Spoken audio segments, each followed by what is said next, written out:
Have you ever felt like a single thought has the power to ruin your whole day?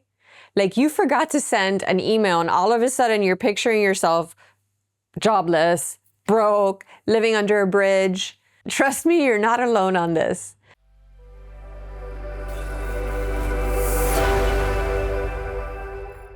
Catastrophizing happens when your brain takes a small problem and runs with it, like a snowball downhill, and it becomes a complete avalanche. The thing is, most of these worst case scenarios never actually happen.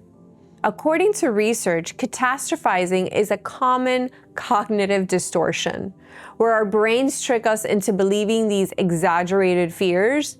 But here's the good news. You can train yourself to actually stop. The first step is to catch yourself in the act. Recognize when your thoughts are spiraling out of control.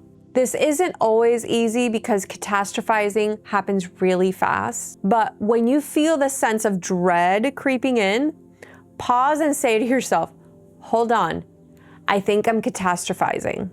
So the Journal of Anxiety and Stress Management shows that labeling your emotions can actually help reduce the intensity of these catastrophizations up to 40%. So instead of letting your brain go wild, call it out.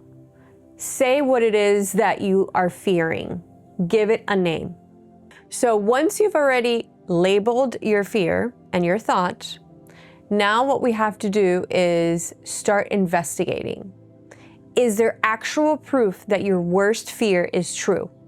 Or are you making assumptions? For example, if you're worried that your boss hasn't replied to you on the time that you feel he or she should have replied, what happens? Do you assume that you're in trouble?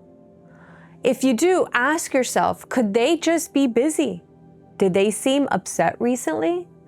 Most of the time, you'll find that there's no solid evidence and your fear is just that.